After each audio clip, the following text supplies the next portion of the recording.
ते माहिती लावला काही गरज नाही, मी जवळ घेतो. जवळून घेतो. आवाज बंद करा.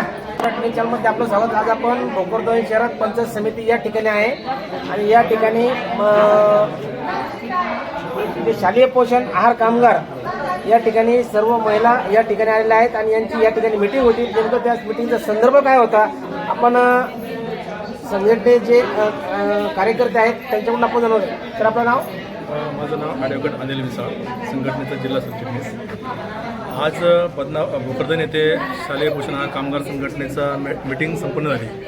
ही मीटिंग या अनुषंगाने घेण्यात आली की सरकारने आम्हाला 2 वर्षापूर्वी असं आश्वासन दिलं होतं की आम्ही तुमच्या मानधनामध्ये 1000 रुपयाची वाढ करू आणि अद्यापही 2 वर्ष होऊन उलटलेत तरी देखील ती वाढ अद्यापही सरकारने केलेली नाही आहे. दुसरा मुद्दा, एकीकडे वाढ करायची नाही आणि दुसरीकडे छुप्या पद्धतीनं सेंट्रल किचन पद्धती लागू करायची, म्हणजे कामगारांना पूर्णपणे बेदखल करण्याचं कारस्थान या सरकारने सुरू केलं आहे. या विरोधामध्ये आम्ही जालना या ठिकाणी 10 ऑगस्टला जेल भरो आंदोलन करणार आहोत. जर त्यांनी हे सेंट्रल किचन पद्धत बंद नाही केलं तर याचे प्रचंड वाईट परिणाम प्रशासनाला आणि शासनाला सहन करावं लागणार आहेत. कारण की एकंदरीत कामगारांना कमी अल्प दरामध्ये अल्प मानधनामध्ये पिळवणूक करायची आणि जेव्हा कामगार रस्त्यावरती उतरून मानधनाची मागणी करतो त्यावेळेस त्यांना कामातून हद्दपार करण्याचं जे कारस्थान या लोकांनी रचलेलं आहे हे हाणून पाडण्यासाठी हा 10 तारखेचा जेलभरो आहे आणि तो जिल्हाभरातून मोठ्या संख्येने म्हणजे 2,500 ते 3,000 कामगार याच्यामध्ये सहभागी होतील असं आमचं सगळं नियोजन चालू आहे.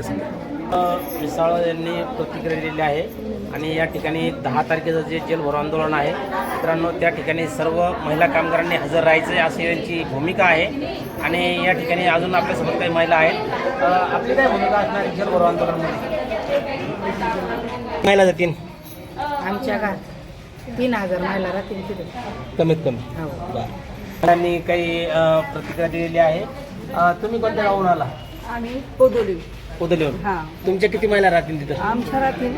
आम्ही पण प्रयत्न करू अशा 2,000 अशा महिला ला फोन करून त्यांना बोलवून घेऊया आणि याच्यामध्ये सहभागी होऊ.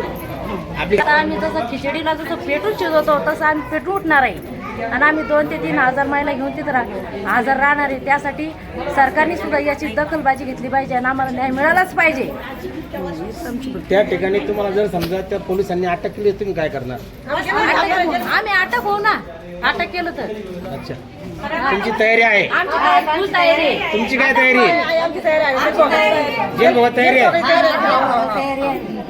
बरे 300 रुपये या ठिकाणी सर्व महिला या ठिकाणी पूर्णपणे ताकदीनं या मोर्चामध्ये सहभागी होणार आहे. मित्रांनो, त्या ठिकाणी आपण 10 तारखेला जेल भरो आंदोलन जिल्हा परिषद जालना या ठिकाणी आपण हजर होणार आहे आणि या ठिकाणी आपण सर्व त्या ठिकाणी पुन्हा लाईव्ह करणार आहे. जनतेचा आवाज मराठी चॅनल मुख्य संपादक प्रकाश रोडकर. धन्यवाद. पाहूया आपण पुढच्या भागात 10 तारखेला.